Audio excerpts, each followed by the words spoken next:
Resident Evil 3 war für Capcom der größte Glücksgriff aller Zeiten. Wieso? Wir reisen jetzt mal kurz zurück in das Jahr 1998. Wir sind ein japanischer Entwickler namens Yoshiki Okamoto.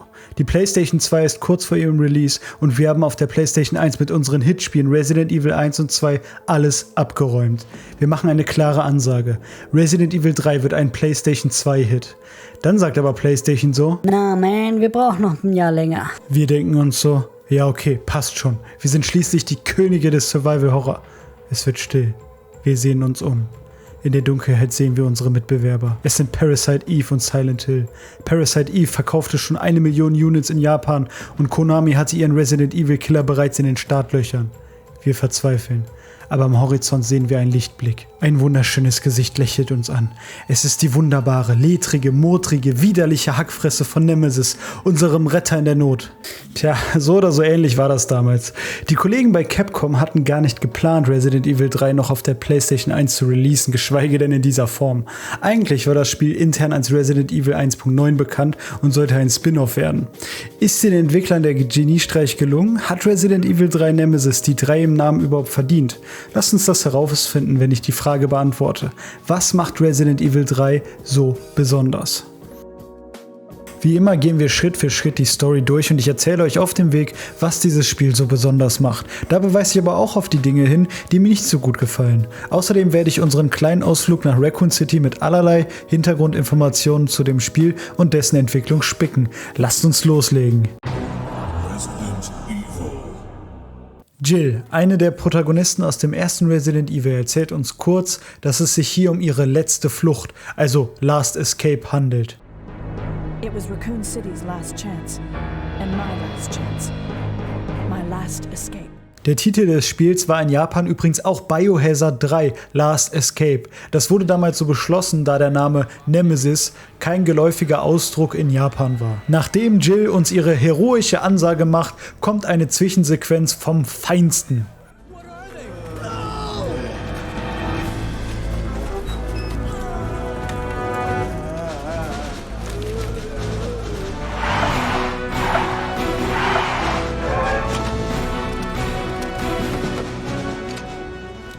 Das war das meiner Meinung nach Beste, was die PlayStation 1 zu bieten hatte. Ich weiß noch, als Kind habe ich damals die Disc eingeworfen, nur um die Cutscene zu sehen. Ich finde auch heute noch stellen die animierten Szenen gut dar, wie der Ausbruch in Raccoon City begann und welchen Struggle die Polizisten und Söldner hatten. Ähnlich wie in Resident Evil 2 werden wir nach dem Opening direkt in das Spiel geworfen. Diesmal war das Spiel aber so nett, uns 2 Gebrauchsanweisungen im Inventar zu hinterlassen. Die Anweisungen überrumpeln uns quasi mit Spielmechaniken. Man kann jetzt ausweichen, Munition lässt sich herstellen, wir können Story-Entscheidungen treffen, wie, wo, was. Um euch nicht mit zu überrumpeln, gehe ich auf die einzelnen Aspekte ein, sobald die das erste Mal relevant werden. Fürs erste flieht Jill 3 Meter und wir werden auch schon in die nächste Szene geworfen.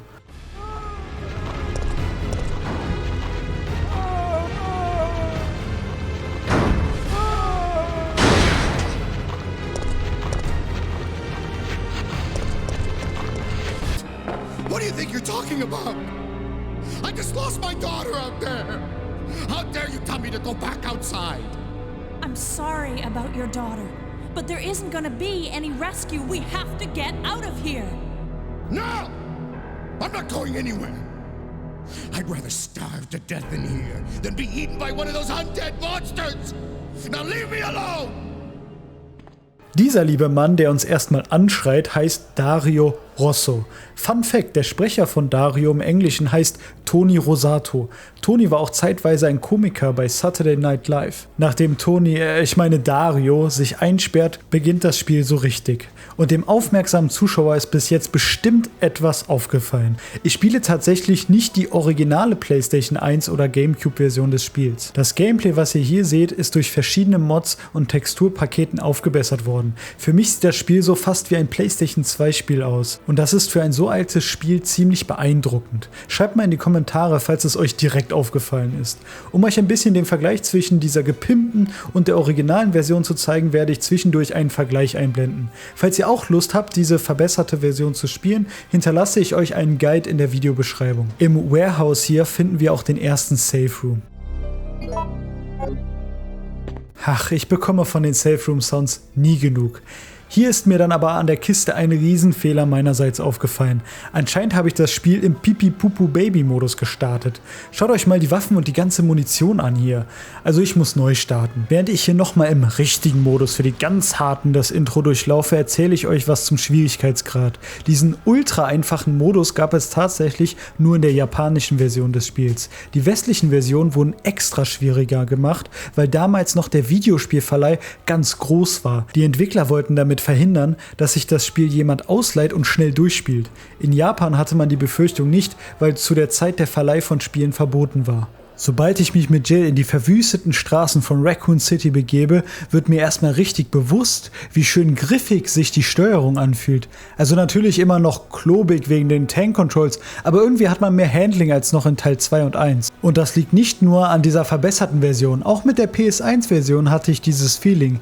Die Straßen von Raccoon City sind zwar menschenleer, aber nicht zombieleer. Die Entwickler hatten sich extra vorgenommen, noch mehr Zombie in dieses Spiel zu integrieren. Bei Resident Evil 2 hat es mich noch beeindruckt. In Resi 3 ist es eigentlich nur noch eine natürliche Evolution der Zombie-Masse. Was mich aber wiederum beeindrucken konnte, war die Dynamik in der Story. Das fällt einem in der regulären Version des Spiels gar nicht auf, aber schon der erste Flur ist anders, je nachdem, von welcher Seite ihr diesen betretet. Das ist mir nur aufgefallen, weil ich den Anfang des Spiels extra mit der PS1-Version nochmal spielte. Wenn man von dieser Seite hier kommt, wird folgende Szene abgespielt. Wir müssen sofort gegen die Zombie-Horde kämpfen und sehen jemanden fliehen. Kommen wir allerdings von dieser Seite herein, gibt es die Szene mit dem Fliehen gar nicht und wir müssen die Türe selbst öffnen. Das wird jetzt noch des Öfteren vorkommen. Je nachdem, in welcher Reihenfolge wir das Spiel durchlaufen, ändern sich einige Spielgeschehnisse. Das haben die Entwickler extra eingebaut, um die Wiederspielbarkeit des Games zu erhöhen. Wenn wir mal ganz ehrlich sind, soll das auch die zweite fehlende Kampagne ersetzen. Während wir in Resident Evil 2 quasi 4 Kampagnen hatten, gibt es hier nur eine. Ich hab's euch ja gerade schon kurz gezeigt, aber eine klassische Resident Evil Karte gibt's auch wieder. Ist auch wieder genauso gut wie vorher. In dem Raum, aus dem die Zombies alle herausgestürmt kamen, finden wir auch schon unsere zweite Waffe. Die gute alte Shotgun. Funktioniert wie in jedem anderen Resident Evil Spiel auch. Gehen wir weiter, können wir einem Kameraden aus dem STARS-Team unter die Arme greifen. Brad, hang in there. Why isn't someone doing something about this? I didn't know you were still alive, Jill. The police aren't trained for this kind of situation. What could they do? Listen, he's coming for us. We're both gonna die. Er weist uns also darauf hin, dass eine ominöse Person uns jagt. Was das wohl zu bedeuten hat? Jill lässt sich davon aber nicht aus der Ruhe bringen. Uptown hier ist so die erste kleine Map, aus der Jill ausbrechen muss. Mithilfe des Feuerzeugs kann Jill hier die Türe öffnen. Aber diese Horde Zombies hatten eine andere Idee. Wie ihr seht, können in Resident Evil 3 erstmalig auch explosive Tonnen gesprengt werden. Damit bahnen wir uns einen Weg zum RPD? Och, Capcom, nee, nicht schon wieder. Das Raccoon City Police Department ist ein legendäres Resident Evil Level. Versteht mich nicht falsch, aber ich habe ja vor kurzem Resident Evil zweimal durchgespielt und in dem Spiel ist schon der Großteil der Kampagne des RPD. Da ich mich nicht genau erinnern konnte, was für eine Rolle das RPD in Resident Evil 3 spielt, war ich eher genervt als erfreut, dieses wohlvertraute Gebäude zu sehen.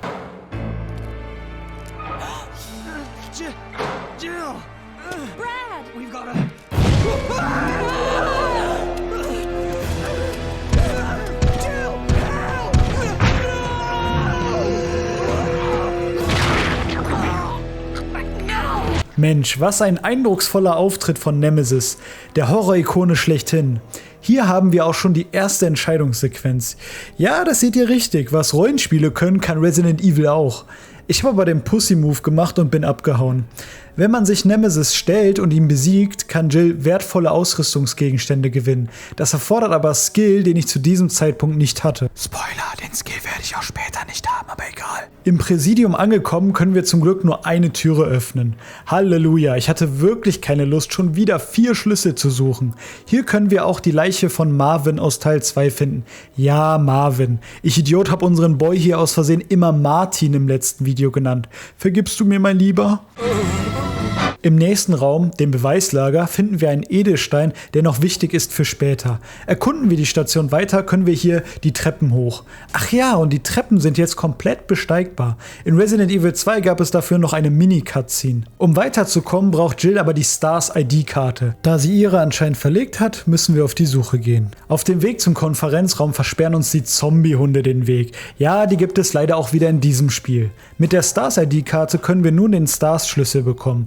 Im Büro des Sonderkommandos finden wir dann zum einen die Magnum und Jills Dietrich. Den brauchen wir, da es in der Stadt einige einfache Türen gibt, die Jill, der Master of Unlocking, mit dem Dietrich öffnen kann. Bevor wir das Büro verlassen, empfängt das Kommunikationsgerät noch eine Nachricht ab.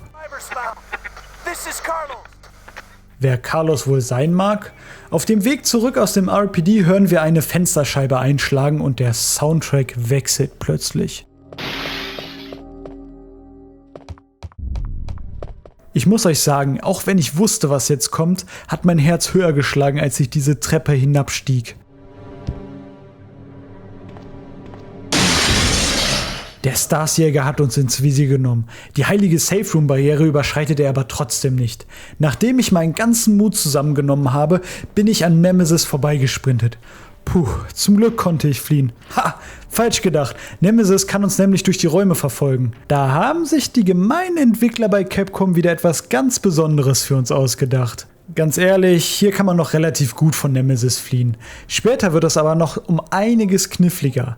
Jetzt können wir mit Jill die Polizeistation verlassen. Anscheinend haben wir alles erledigt. Doch nicht so schlimm, wie ich erwartet hatte. Jetzt fühle ich mich schon fast schlecht dafür, dass ich diesen kleinen Trip ins RPD nicht wirklich wertschätzen konnte. Ach ja, bevor ich es vergesse, Nemesis kann sogar sprechen. Zwar nur ein Wort, aber es brennt sich einen ins Gehör. Hört mal genau hin und ihr hört bestimmt heraus, was ich meine. Ups, das war wohl die falsche Tonspur. Hier das Richtige. Abonnier. Ey, da haben wohl Umbrella-Wissenschaftler mit meinen Audiospuren herumgespielt. In Wirklichkeit sagt Nemesis Stars, die Truppe aus dem RPD, zu der Jill auch gehört und die Nemesis anscheinend jagt. So, mit Hilfe von Jills Lockpick können wir durch die Tür hier. Dies öffnet uns den Weg nach Downtown, auf dessen wir hier auch einen fest verschraubten Feuerwehrschlauch finden. Der wird noch wichtig für später. Generell bin ich jetzt schon an 1-2 Dingen vorbeigelaufen, die ich noch nicht lösen konnte. Wie zum Beispiel auch der Weg hier, der durchs Feuer versperrt ist. Die ganze Stadt ist nämlich das riesige Resident Evil Level. Was meine ich mit Resident Evil Level? Also in Resident Evil 1 ist die Spencer-Mansion zum Beispiel das Resident Evil Level schlechthin. Man löst Rätsel, sammelt Schlüssel und kämpft sich Schritt für Schritt durch das Herrenhaus, während man aber ständig mit dem eingesammelten Schlüssel-Items und dem gewonnenen Wissen auch wieder an andere Orte im Haus zurückkehren muss, an dem man schon war, um dort eine weitere Tür zu öffnen oder ein Rätsel zu lösen. Das Resident Evil Level von Resident Evil 2 war ganz klar das Polizeipräsidium. In Resident Evil 3 sind das die Straßen von Raccoon City mit Up und Downtown. Obwohl Resident Evil 3 anstatt ein riesiges Resident Evil Level eher 2 mittelgroße hat. Aber das zweite kommt noch. Auf dem Weg durch ein Parkhaus wurden wir noch von ein paar Kötern angefallen, bevor wir dann auf meine Lieblingsgegner stoßen. Drain Demos heißen die Krabbelfiecher. Als ich das erste Mal mit Pistole gegen die Dinger ran musste, hatte ich keine Chance. Mit Shotgun sind die Kreaturen aber kein Problem. Das sollten übrigens infizierte Flöhe sein. Nachdem wir das Saki-Saki von den Monstern überstanden haben, bin ich zum Pressegebäude von Raccoon City gelatscht. Ich dachte erstmal, dass ich hier noch gar nicht weiter kann und mir irgendetwas fehlt. Dabei hätte ich einfach nur die Leiter hier verschieben müssen. Und das fällt mir aber später noch auf. Jill und ich sind dann stattdessen zu dem Restaurant gegangen. Soweit wir den Keller der Küche aufmachen, passiert Folgendes.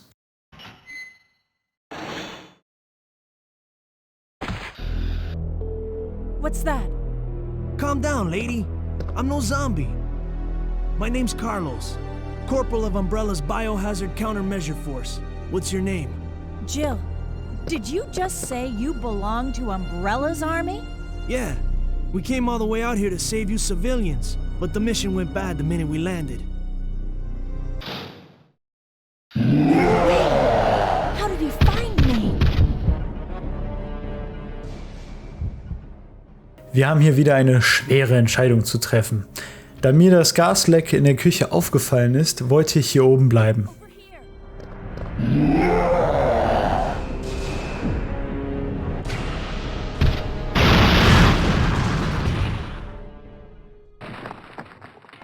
crazy? You could have barbecued both of us. Carlos, drastische Situationen erfordern drastische Maßnahmen. Beschwer dich mal nicht. Hier oben zu bleiben war anscheinend eine gute Wahl, denn die Explosion gilt als Nemesis-Kill. Wie ich vorhin schon einmal erwähnt habe, bekommt Jill jedes Mal wertvolle Gegenstände, wenn sie sich gegen Nemesis behauptet. In diesem Fall sind das die Eagle Parts A. Hätten wir die zweiten Teile noch, würden wir eine krasse Waffe bekommen. Da dies das einzige Mal sein wird, bei dem ich außerhalb der Story gegen Nemesis kämpfe, werden wir diese Waffe leider nicht in unseren Händen halten. Zumindest nicht in diesem Spieldurchlauf. Ich war natürlich trotzdem neugierig und bin in den Keller gegangen. Als wir dann wieder hochgekommen sind, greift Nemesis wieder an. Diesmal bin ich aber einfach mit Carlos zusammen geflohen. I need to ask you something. Why did Umbrella send your team here? Our mission is to rescue the civilians. How kind of you. Considering Umbrella caused all this in the first place, those liars. Look, we're just mercenaries, hired hands. No time for talking. If you can believe me, then join us. Think about it. So, der charmante Carlos Oliveira ist also lediglich ein Söldner von Umbrella. Da Jill bisher nur schlechte Erfahrungen mit Umbrella gemacht hat, kann ich verstehen, dass sie jetzt nicht begeistert ist. Ich muss zugeben, zu diesem Zeitpunkt bin ich dann ein bisschen planlos in der Stadt herumgelaufen. Bei meinem ziellosen Herumstreuen konnte ich auch nochmal richtig auf das Ambiente achten, vor allem bezogen auf den Soundtrack. Generell hört man in der Stadt ständig Folgendes.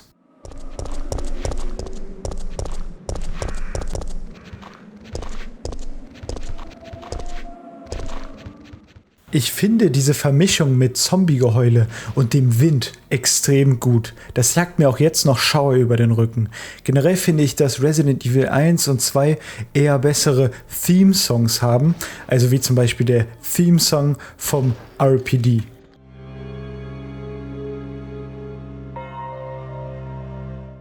Aber das Horrorambiente hat Resident Evil 3 perfektioniert, meiner Meinung nach. Nach einer Weile habe ich dann auch herausgefunden, was ich im Pressegebäude machen muss. Hier können wir auch ein Bild aufsammeln. In der ganzen Stadt sind diese Bilder verteilt, die immer eine kleine Geschichte über den Ausbruch der Zombie-Seuche erzählen. Nettes Storytelling. Hier finden wir einen zweiten Juwel. Dass Jill ohne ihn Edelstein shoppen geht, passt Nemesis anscheinend gar nicht, denn sie wird wieder mit ihm konfrontiert. Hier hätten wir übrigens auch auf Carlos treffen können, wäre Jill hier als erstes hingegangen, anstatt ins Restaurant. Diese zwei Edelsteine, die Jill im RPD und im Pressegebäude eingesammelt hat, müssten wir jetzt in folgende Tafel einsetzen, um weiterzukommen. Problem ist, egal was ich gemacht habe, Nemesis wurde immer hier gespawnt. Ich weiß nicht, ob ich einfach nur Unglück hatte oder die Entwickler das so vorgesehen haben. Nemesis hat aber zum Glück einfach brav dabei zugesehen, wie ich die Edelsteine dort einzeln eingesetzt habe. Er bitch-slappt Jill aber noch, bevor sie abhauen kann. Jetzt haben wir einen weiteren Teil der Stadt freigeschaltet. In dem Cable Car treffen wir dann auf die Truppe von Carlos. You're one of the survivors from the rescue team, right? I just ran into your teammate, Carlos. How did a girl like you manage to survive? Hey, I'm no ordinary civvy. I'm a member of STARS. Stars? You mean the RPD Special Force Team? Hey, is someone wounded back there? Oh, this looks bad. They're coming. Get ready. Wären wir übrigens früher hier gewesen, hätten wir Michael hier draußen noch kämpfen sehen können. Mit der Tram hier hat Jill jetzt eine realistische Chance, aus Raccoon City zu fliehen. Bisher haben wir eigentlich nur immer weiter nach vorne geprescht und Wege geöffnet. Mit der Tram haben wir jetzt ein konkretes Ziel. Jill braucht ein Kabel, angereichertes Öl und eine Sicherung. An dieser Stelle möchte ich auch generell auf die Progression in dem Spiel zu sprechen kommen. In den beiden vorherigen Teilen war das nämlich immer noch sehr schlüsselgesteuert. Je mehr verschiedene Schlüssel man eingesammelt hat, desto mehr Räume wurden zum Beispiel in dem RPD geöffnet. Als Spieler musste man nur im Hinterkopf behalten, wo die jeweiligen Türen waren. Natürlich war die Progression in diesen Spielen nicht nur über die Schlüssel gesteuert, aber es war schon ein großer Teil des Gameplays.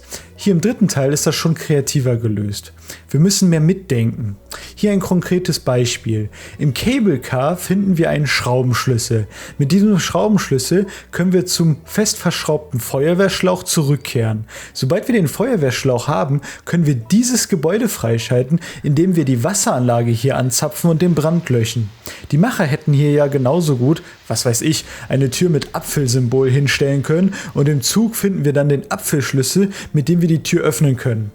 Mit dem Brand und dem Löschschlauch finde ich das besser geregelt. So ist das Spiel auch anspruchsvoller. Schlüssel-Items aufzusammeln reicht nicht aus. Wir müssen auch genau überlegen, wo wir diese einsetzen müssen. Das gab es auch schon in Resident Evil 1 und 2, aber in Resident Evil 3 ist das meiner Meinung nach bisher am besten implementiert worden. So, jetzt will ich aber nicht vorgreifen, vergesst einfach, dass wir den Brand hier gelöscht haben. Davor muss Jill nämlich noch zur Tankstelle. An der Tür brauchen wir übrigens auch nochmal den Schraubschlüssel, da der Henkel unserer Kurbel abbricht. Hier trifft Jill wieder auf Carlos. Jill. Hey, the zombies are getting restless. Unser Wiedersehen wird allerdings von einer Horde Zombies unterbrochen, die unser Casanova aber heroisch niederstreckt. Offscreen natürlich. Denn währenddessen sucht Jill das Öl für das Cable Car.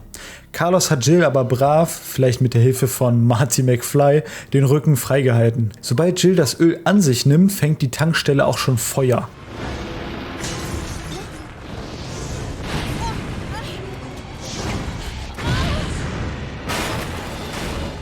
Wieso brennt die Tanke auf einmal? Einfach nicht hinterfragen. Es war noch Budget da und die Entwickler brauchten ein bisschen Michael Bay Flair. Hat er zu der Zeit überhaupt schon Filme gemacht? Ach doch, ja, 1995 war sein Spielfilmregiedebüt mit Bad Boys. Puh, der erste Bad Boys ist schon 30 Jahre alt. Lecco mio. Und wie witzig, im Deutschen brauchen die Titel anscheinend immer einen Zusatz. Bad Boys, harte Jungs. Im Englischen so Bad Boys. Armageddon, das jüngste Gericht. Der Rest der Welt so, Armageddon. Ab der Jahrtausendwende hörte das anscheinend plötzlich auf. Kurios. So, ja, wo waren wir? Resident Evil 3, genau. Nach unserem Michael Bay-Moment können wir jetzt wirklich den Brand löschen gehen. Es war wichtig, dass ich erwähne, dass ich mit Jill vorher in der Tankstelle war. Denn hier ist auch wieder ein Unterschied in der Reihenfolge. Gehen wir in dieses Umbrella-Büro, bevor wir in die Tankstelle gehen, treffen wir hier Carlos. Da wir Carlos aber schon bei der Tankstelle trafen, treffen wir jetzt seinen Chef hier, Nikolai. Treffen wir es noch milder ausgedrückt. Wir erwischen ihn eigentlich dabei, wie er einen seiner Kameraden umbringt. Er behauptet zwar, dass sein Kollege infiziert wurde, aber glaubhaft ist seine Ausrede nicht. Ich meine, den Akzent des Typen könnte man als Prototyp russischer Bösewicht bezeichnen. He was as good as dead. And it took fewer bullets to kill him now than it would have if he had transformed. Da wird sogar Wladimir Putin neidisch. Während Nikolai hier Daten sammelt, findet Jill Chemikalien, die sie braucht, um das Öl anzureichern. Somit können wir das Öl für das Cable Car nutzen. Danach werden wir wieder von Zombies überrascht und Nemesis läuft uns hinterher, aber das kennen wir bereits schon. Für die Sicherung müssen wir das Schaltwerk besuchen. Hier passiert eigentlich nichts wirklich Bemerkenswertes, außer dass wir von Zombies überfallen werden und diese mit Strom grillen können. Hehe.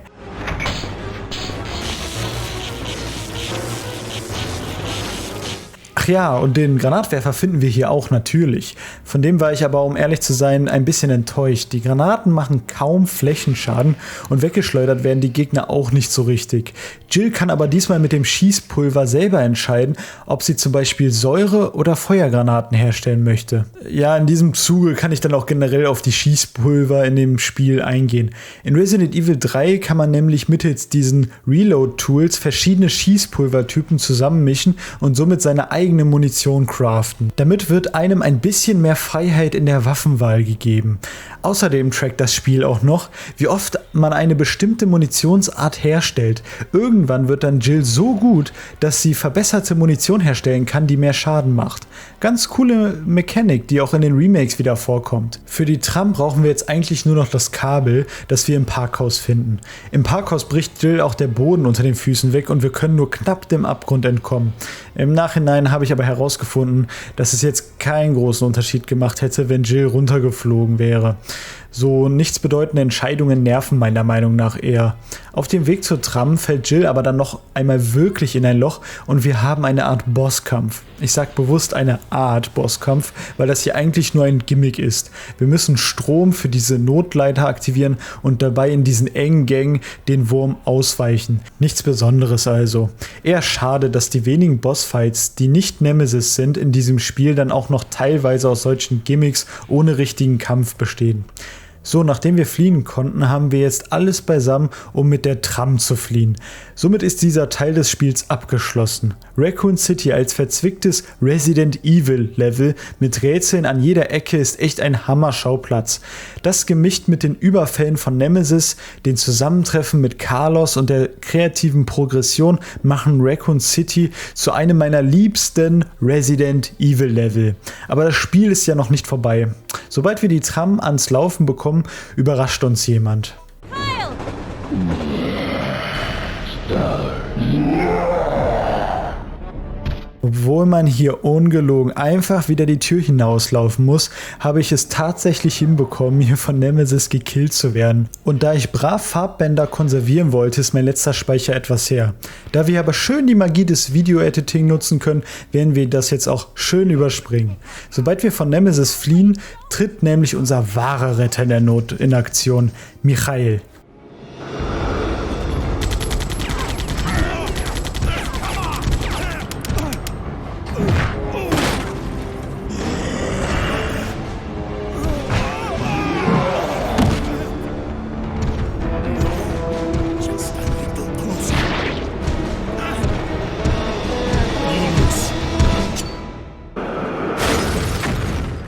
Danach können wir wieder eine Entscheidung treffen. Aus dem Fenster springen oder die Notfallbremse ziehen.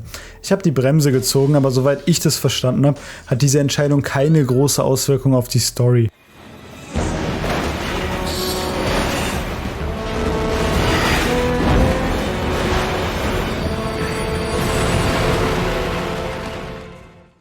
Wir landen zufällig bei dem Glockenturm. Ich sage dem Glockenturm, weil wir mit Jill eine Postkarte von genau diesem Turm in der Bar finden konnten, in der einer unserer Stars-Kameraden angegriffen wurde. Die Krähen hier signalisieren uns direkt, dass wir uns drin Unterschlupf suchen sollten. Der Glockenturm ist doch wieder eher ein klassischer Resident Evil Schauplatz. In gewohnter Weise suchen wir hier Schlüssel, um voranzukommen. Hier ist das Ziel von Jill, die Glocken des Turmes zu läuten, weil hier der Hubschrauber der Umbrella-Söldner seine Truppe abholen soll. Carlos hat das Zugunglück übrigens auch sicher überstanden. Er ist aber niedergeschlagen und weiß nichts mit sich anzufangen. Nichts, was eine Schelle nicht regeln könnte. Auf dem Weg zur Glocke treffen wir auch einen bekannten Gegner, die Riesenspinnen. Diesmal ist die Kreatur aber noch fieser. Es laufen nämlich auch kleinere Versionen von den Dingern rum, die uns einzeln angreifen und stunnen. Außerdem kommen die Spinnenbabys aus den Großen heraus, sobald man diese erledigt. Bei den Viechern läuft es mir kalt den Rücken runter. Zum Glück gibt es die Dinger nicht in echt, außer man lebt in Australien. Oh, the babies come out of it. Für diese Dinger haben wir aber auch eine schöne neue Waffe akquiriert, den Minenwerfer. Ich habe den aus Jux etwas benutzt, aber ich habe keinen effektiven Use Case für die Waffe gefunden. Vielleicht wisst ihr, wofür man das Ding gebrauchen kann, würde mich interessieren. Das Glockenturm-Level ist eigentlich relativ kurz. Um die Glocke zu aktivieren, brauchen wir 2 Zahnräder. Um die Zahnräder zu bekommen, werden Schlüssel benötigt, für die man bestimmte Rätsel lösen muss. Ein bestimmtes Rätsel ist dabei besonders, denn dieses Musikbox-Rätsel war eigentlich mal ganz anders gedacht. Um dieses Rätsel zu lösen, muss Jill sich 2 Musikboxen in der Eingangshalle des Glockenturms anhören und eine der Stücke in der großen Musikbox ganz oben im Glockenturm abspielen. Dabei kann Jill 6-mal zwischen 2 Tönen wählen und das Ergebnis muss sich wie eine der Musikboxen unten anhören. Eigentlich war das Rätsel so wie gerade beschrieben angedacht. In dem tatsächlichen Spiel war das Rätsel um einiges einfacher. Die Musikboxen in der Eingangshalle geben nämlich einen schon vor, welchen Ton man in die große Musikbox eingeben muss. Somit muss der Spieler gar nicht hinhören. Das wurde von Capcom nachträglich ergänzt, damit auch Gehörlose dieses Rätsel lösen können. Sobald wir dieses Rätsel lösen und den Kronos-Schlüssel zusammengesetzt haben, überrascht uns wieder Nemesis. Mit einer Entscheidung können wir hier Nemesis härter fallen lassen als das Niveau von Michael Wendler. Krass. Das bedeutet ja nichts anderes, als wenn meine Mutter eine Nutte ist. Bevor wir den Glockenturm auch abschließen, möchte ich nochmal auf eine wichtige Sache eingehen, die Resident Evil 3 meiner Meinung nach gemeistert hat. Das visuelle Storytelling. Und zwar gibt es hier im Glockenturm ein gutes Beispiel dafür. Bei der Leiche dieses Umbrella-Söldners finden wir sein Tagebuch, in dem er seine grausamen Taten beschreibt. Seine Truppe hat anscheinend in Notsituationen die Zivilisten als Schilde benutzt und ihre eigenen Kameraden die Waffen gestohlen. Er hat sich zwar schlecht dafür gefühlt, konnte dies aber im Namen des Überlebens für sich selbst rechtfertigen. Im Glockenturm traf er aber auf ein Mädchen, das seiner Schwester recht ähnlich sah. Obwohl sein Trupp aufs blanke Überleben aus war, wollte dieser Söldner dieses Mädchen nicht im Stich lassen, obwohl sein Zugführer dies verlangte. Welche Entscheidung er letztendlich traf, wird in dem Tagebuch nicht beschrieben. Anhand von dem, was wir hier vorfinden, können wir uns aber gut vorstellen, dass er dieses Mädchen bis zuletzt beschützte. Sowas finde ich einfach klasse. So Stellen, an denen wir uns selbst ausmalen müssen, was passiert ist. Auch in Up- und Downtown ist das sehr oft der Fall. Orte, an denen wir sehen, dass die Polizei kämpfte oder Wagen crashten. Das gab es definitiv in Resident Evil 1 und 2 auch schon, aber hier hat es mir am besten gefallen. Sobald Jill die Glocken läutet, nicht die Glocken, die ihr Schlinge im Kopf habt, wird Jill freudestrahlend von einem Helikopter abgeholt. Down here! It's finally over. Huh?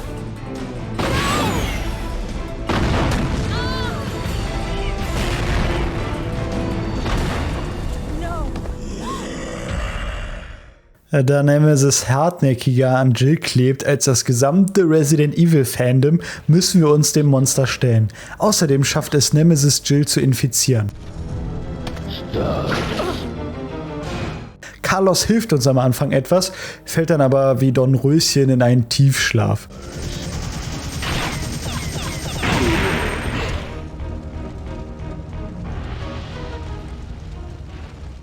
Jetzt ist es Jills Aufgabe, den verärgerten Nemesis zu besiegen. Ich muss sagen, in diesem Kampf habe ich die Tank-Controls verflucht. Nemesis ist viel agiler und wir müssen einfach extrem viel Schaden schlucken. Auch hier habe ich den Minenwerfer vergeblich ausprobiert. Mittels dem Granatwerfer in Kombination mit der Magnum konnte ich aber Nemesis schlussendlich bezwingen. Carlos wacht zum Glück zufällig auf, sobald Jill aufgrund der Infektion in Ohnmacht fällt. An diesem Punkt der Story wechseln wir den Charakter und jetzt übernehmen wir Carlos. Im Gegensatz zu den vorherigen Spielen, bei denen die Charaktere quasi parallel oder im Entweder-oder-Modus die Story durchlaufen, ist hier der Charakterwechsel hintereinander geschaltet. Wir spielen also immer erst Jill, dann Carlos. Dies führt dazu, dass die Story um einiges verständlicher ist und man eigentlich schon die gesamte Story beim ersten Spieldurchlauf komplett sieht und versteht. Natürlich ganz viele Szenen ändern sich, je nachdem, welche Entscheidungen wir treffen und in welcher Reihenfolge wir Orte besuchen. Aber im Großen und Ganzen bleibt die Story gleich. Das Ziel, das Carlos jetzt verfolgt, ist klar. Ein Heilmittel für Jill finden. Normalerweise würde man sagen, dies ist leichter gesagt als getan, aber in diesem Fall ist das Heilmittel finden leichter getan als gesagt. In den meisten Darstellungen von Zombie-Ausbrüchen und Apokalypsen ist ja der Impfstoff oder das Heilmittel der heilige Gral. Hier ist das einfach so eine Aufgabe, die Carlos sich vornimmt. Ja, ich heile daneben mal Jill von dem Virus, kein großes Ding. Es gibt tatsächlich ansatzweise eine Story-Erklärung, wieso Carlos es eigentlich einfach hat, den Impfstoff zu holen. Die Umbrella-Kräfte vor Ort hatten nämlich Antikörper, die sie sich auch verabreicht haben. Diese Erklärung passt aber nicht ganz, da Carlos den Impfstoff erst herstellen muss. Hätte er zum Beispiel gewusst, dass eine seiner Versorgungskarawanen noch Impfstoff hätte, würde das meiner Meinung nach besser in die Story passen.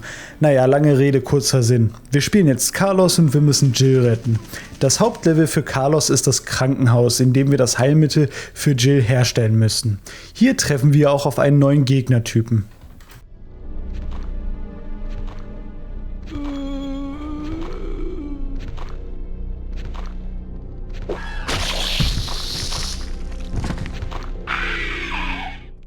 Dies sind die weiterentwickelten Hunter des Beta-Typen.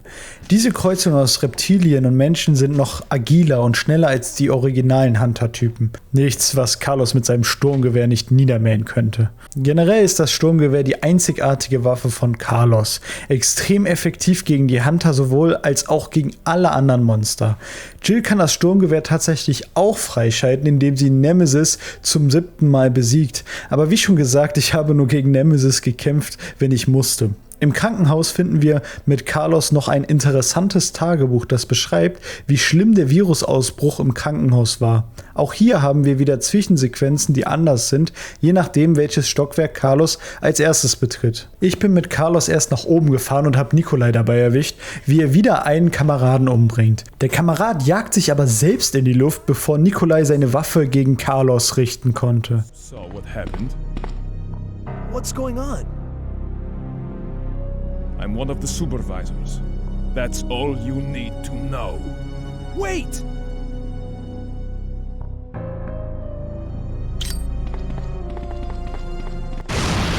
Nach dem kleinen Drama kann Carlos hier die eine Hälfte des Impfstoffes aufsammeln. Für die zweite müssen wir in den Keller. Dort treffen wir auf eine Horde Zombies und Hunter. Kein Problem aber für unser... Oh Mann. Ich sagte kein Problem für unser Sturmgewehr. Geht doch. Hier finden wir den zweiten Teil des Vakzins und können die Heilung für Jill herstellen. Ich habe das Rätsel hier absolut nicht gecheckt. War auch nicht nötig. Ich habe den Hebeln hier herumgespielt, bis das Licht endlich grün war. Wird schon passen. Mit dem Impfstoff im Schlepptau verlassen wir das Krankenhaus, wobei wir herausfinden, was Nikolai hier getrieben hat.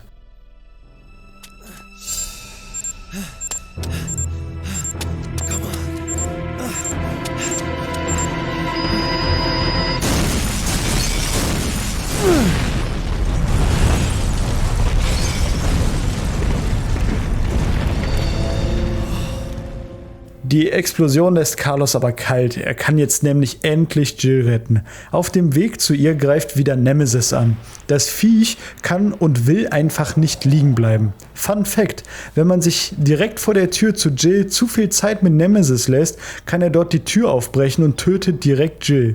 Cooles Detail, vor allem wenn man berücksichtigt, dass Nemesis eigentlich nur hier ist, um Stars-Mitglieder zu töten. Sobald Jill gerettet ist, macht sich Carlos wieder rar und wir übernehmen unsere kühne Protagonistin. Jetzt befinden wir uns in der Phase des Spiels, die Capcom in den letzten 3 Monaten zusätzlich hinzugefügt hat. Anfangs erwähnte ich ja, dass Resident Evil 3 eigentlich ein Spin-off sein sollte. Bis hierhin war das Spiel auch schon fertig, als die Oberbosse bei Capcom entschieden, dass aus dem Spin-off ein Hauptteil der Reihe werden sollte. Da der Content aber nicht gereicht hätte, wurden die folgenden Level noch hinzugefügt, wobei nicht genau klar ist, was davon jetzt vielleicht auch schon vorher fertig war und nachträglich einfach nur abgewandelt wurde. Der Park hier ist ein relativ kleines Level mit einem ganz coolen Rätsel, in dem Jill die Wasserfontäne leeren muss. Bei dem Friedhof des Parks kommen die Zombies übrigens aus dem Boden heraus, um uns anzugreifen. Sehr nice Abwechslung. Richtig interessant wird es, sobald wir mit Jill das Haus des Friedhofswächters erkunden. Hier finden wir einen Report eines Umbrella Supervisors. Er sammelte anscheinend Daten über das Verhalten der Infizierten selbst nach dem Virusausbruch.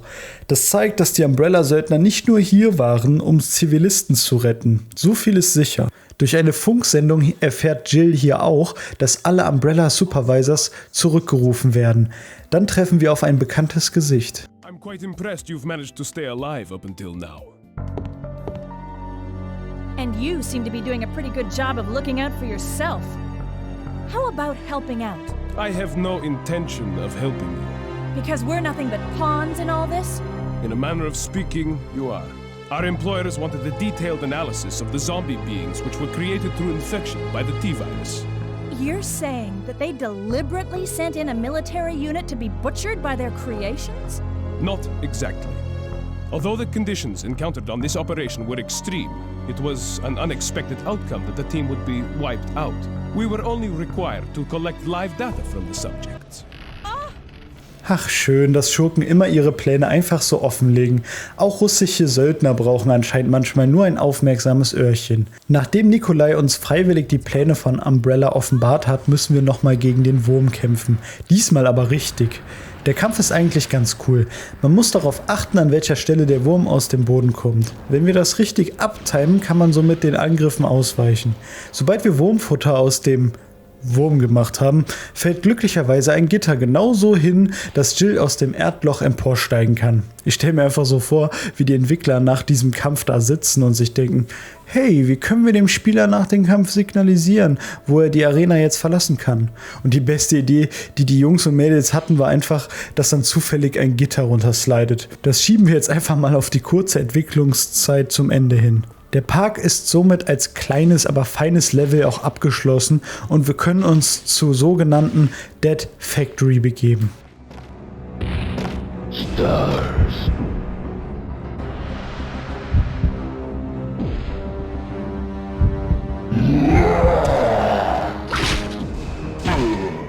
Bye bye Nemesis. Obwohl das meiner Meinung nach ein cooler Move von Jill war, habe ich hier die falsche Wahl getroffen. Wenn es um das gute oder schlechte Ende von Resident Evil 3 geht, gibt es nur eine Entscheidung im ganzen Spiel, die wichtig ist, und zwar die ich gerade getroffen habe. Und dass ich hier nicht mit Jill gesprungen bin, war wohl die schlechte Entscheidung. Aber ganz ehrlich, so unterschiedlich sind die Enden sowieso nicht. Ich greife das dann nochmal am Ende des Spiels auf. Hier treffen wir wieder auf Carlos, der uns davon erzählt, dass die gesamte Stadt per Rakete gesprengt wird. Wir müssen also entkommen und zwar schnell. Carlos verschwindet dann wieder und wie auch in Resident Evil 2 schon erwähnt, es gibt hier keinen Grund für die Charaktere getrennt zu bleiben. Aber gut, müssen wir so hinnehmen. Außer zu fliehen haben wir jetzt kein besonderes Ziel mit Jill. Wir erfahren noch, dass die tote Fabrik ein Testlabor von Umbrella war. Ansonsten gibt es hier aber nicht viel Interessantes zu sehen. Hier merkt man dann doch schon, dass das relativ schnell zusammengeschustert wurde. Ich könnte auch schwören, dass manche Orte einfach straight aus Resident Evil 2 übernommen wurden. Das Tetris-artige Puzzle hier fand ich aber eigentlich ganz cool. Da feuerten meine Synapsen nochmal richtig. Storymäßig wird es dann wieder spannend, wenn wir wieder auf Nikolai treffen. You're still wandering around. Nikolai? So, you want to get out of here alone? Is that your plan? I made certain none of the other supervisors survived.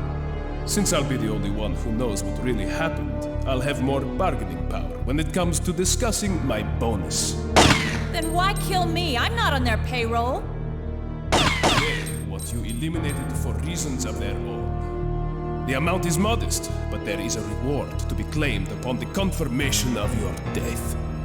That's great. Except I have no intention of contributing to your retirement fund.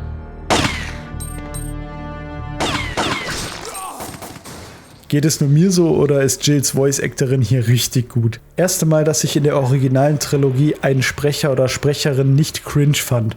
Wenn wir ums Eck gehen, müssen wir feststellen, dass Nikolai am Ende doch das Karma ereilt hat. Wie viel die Rente, die er sich ergaunern wollte, jetzt wohl noch wert ist. Im nächsten Raum treffen wir wieder mal auf Nemesis. Der ist mutiert. Sein Design hat sich also etwas geändert und er greift uns mit Tentakeln an. Der Fight ist in Ordnung. Um ehrlich zu sein, verliert das irgendwann an Witz, wenn man ständig gegen den gleichen Boss ran muss. Dass bei dem Kampf aber so Säureventile angeschossen werden können, um zusätzlich Schaden zu machen, bringt Abwechslung mit rein. Auch diesmal schafft es Jill, sich zu behaupten.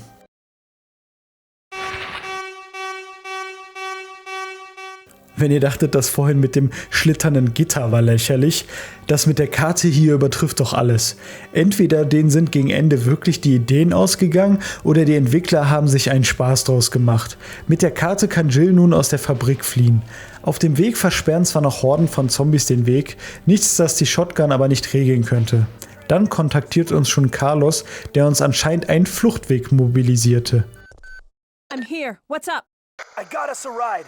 The chopper engines are running and ready to go. On my way. The city's about to become ground zero. Hurry up! And don't forget to take that device with you. What does it do? That device tracks the distance of the approaching missile. Make sure you bring it with you. Now listen to me. Don't give up. We're both gonna survive this. Just get over here!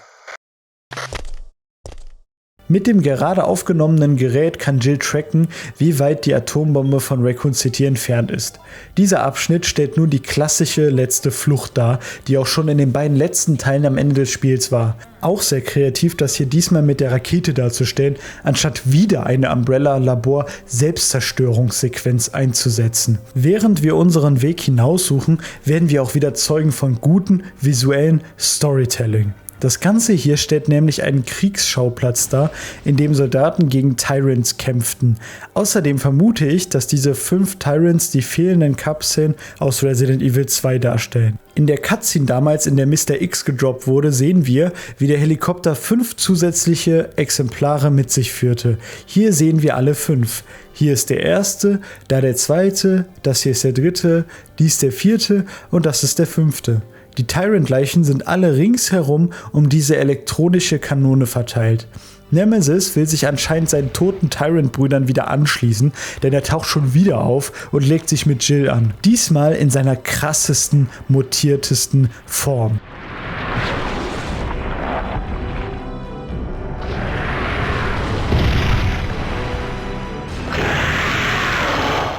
Dieser Kampf ist ein Katz-und-Maus-Spiel mit Nemesis. Jill muss fliehen und den Strom wieder für diese Stromwaffe herstellen. Sobald das Gerät wieder Saft hat, müssen wir Nemesis dann vor den Strahl locken. Lassen wir uns zu viel Zeit, frisst Nemesis die toten Tyrants. Das habe ich aber als Pro-Gamer natürlich nicht zugelassen und wir können Nemesis ein für alle Mal ein Ende setzen. Jill, sag, was du zu sagen hast. You want stars? I'll give you stars. Danach holt uns auch schon Carlos mit dem Helikopter ab und wir fliegen gemeinsam in den Sonnenuntergang.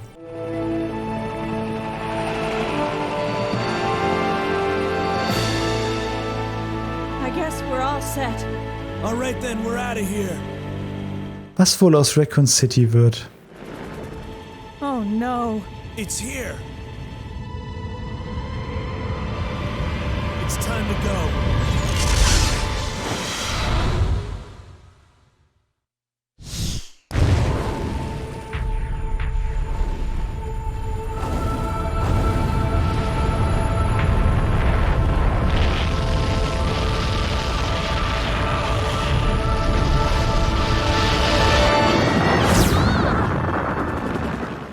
Somit sind wir am Ende der Story von Resident Evil 3 Nemesis angekommen. Bevor ich aber den Content anspreche, der nach dem ersten Mal durchspielen interessant wird, möchte ich noch kurz das in Anführungsstrichen gute Ende erläutern. Ich habe Jill ja bei der Brücke Nemesis herunterschubsen lassen. Wäre ich mit Jill heruntergesprungen, hätten sich 2 wichtige Sachen geändert. Zum einen überlebt Nikolai und flieht auch aus Raccoon City. Also Jill könnte ihn zwar immer noch am Fliehen hindern und töten, aber er wird nicht von Nemesis hingerichtet. Zum anderen fliegt nicht Carlos den Heli, sondern ein alter Bekannter. Barry ist der alte Bekannte. Wenn man jetzt einfach Resident Evil 3 weiterzocken möchte, bietet einem das Spiel einige Möglichkeiten. Vor allem der Mercenaries-Modus, zu Deutsch Söldner-Modus, ist hier richtig gut aufgezogen. Ich bin zwar kein sonderlicher Fan von solchen Kampfmodi, aber es bietet halt noch ein bisschen Spielspaß nach der Story. Hier kann man, passend zum Namen, die Umbrella-Söldner Carlos, Michael und Nikolai mit verschiedenen Waffen-Setups spielen. Sobald es losgeht, startet ein Timer und fürs Töten von Monster, Retten von Einwohnern und dem generellen Überleben gibt es dann Cash. Dieses Cash kann gegen Boni eingelöst werden, wie dem unendlichen Rocket Launcher, den man dann in dem Hauptspiel von Resident Evil 3 einsetzen kann. In dem Modus habe ich dann auch relativ konsequent hinbekommen, auszuweichen. Ich habe diese Ausweichmechanik in der Hauptstory nicht erwähnt, da man meiner Meinung nach das Ausweichen eher zufällig triggert als gewollt. Oft habe ich mich eher darüber geärgert. Hier in dem Modus konnte mir das 1-2 Mal den Hintern retten. Ansonsten war das Ausweichen ein nettes Extra, mehr aber auch nicht. Neben dem actionlastigen Mercenaries-Modus schaltet man nach der Story die Epiloge frei. In diesen Files erfahren wir, was nach der Auslöschung von Raccoon City mit unseren geliebten Resident Evil Charakteren passierte. Es wird ein Epilog pro Spieldurchlauf freigeschaltet. Um alle freizuschalten, müsste man also theoretisch das Spiel 8-mal durchzocken. Zum Glück gibt es aber das Resident Evil Wiki. Ich erkläre euch mal im Schnelldurchlauf, was alle 8 Epiloge hergeben. Jill suchte nach dem Raccoon City Desaster nach Chris, fand aber nur sein blutiges Messer vor. Sie schwor sich, ihn zu finden, da sie sicher war, dass er überlebte. Chris, sein Epilog ist sehr kryptisch. Es wird suggeriert, dass seine Schwester Claire an ihm vorbeiging, bevor er aus der Stadt floh. In Barrys Epilog wird nochmal aufgegriffen, wieso er sich dazu entschied, Jill aus Raccoon City zu retten. Er fühlte sich schuldig für den Verrat aus Resident Evil 1 und riskierte deswegen sein Leben für seine alten Kameraden. Bei Leon wird eine Szene dargestellt, in denen er von einem Staatsagenten interviewt wird. Dieser scheint unterschwellig Sherry, das kleine Mädchen aus Resident Evil 2, zu bedrohen, während er Leon ein Angebot macht. In Claires Epilog wird gezeigt, wie sie Leon und Sherry zurückließ, um sich wieder auf die Suche nach ihrem Bruder Chris zu machen. Sherrys Epilog ist ein bisschen traurig. Sie scheint um ihre Familie zu trauern und hat Angst, dass Claire auch nicht wieder zurückkommt. In Adas Epilog wird beschrieben, wie sie mit sich selbst am Struggeln ist. Schlussendlich wird suggeriert, dass Ada Wong nur ein Deckname ist und sie ihn bald wieder ändern wird. Das wird in den darauffolgenden Spielen gar nicht mehr erwähnt. Interessant. In Hunks Epilog, Hunk war ein Umbrella-Soldat aus Resi 2, wird nochmal unterstrichen, was für ein Badass er doch ist. Nichts Neues also. Ist es Capcom also gelungen? Konnten sie nach Resident Evil 2 noch einen draufsetzen? Ja und nein. Das Level- und Monster-Design, Voice-Acting, visuelles Storytelling, die Rätsel und das Gameplay sind alles meiner Meinung nach ein Stück besser in Resident Evil 3 als in den Vorgängern.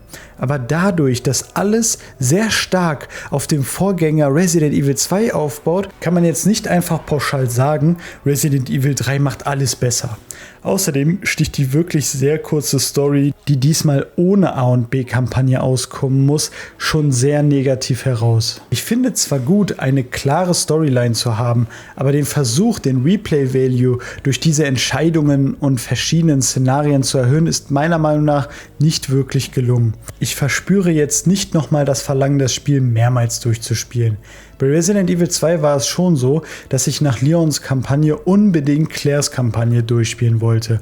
Auch wenn dies seine eigenen Probleme mit sich brachte, wie zum Beispiel, dass ein Großteil der Leon-Level auch 1:1 Claires Level sind, ohne große Anpassungen. Zusammenfassend möchte ich sagen, dass Resident Evil 3 aber ein außerordentlich gutes PS1-Game ist. Es hat mir auch heutzutage noch im Jahre 2023 sehr viel Spaß gemacht. Wenn euch der Content gefällt, habe ich hier noch 2 ähnliche Videos für euch. Einmal für Resident Evil 2 und das andere für das Dead Space Remake. Vielen Dank fürs Zuschauen und den Support. Wir sehen uns beim nächsten Video.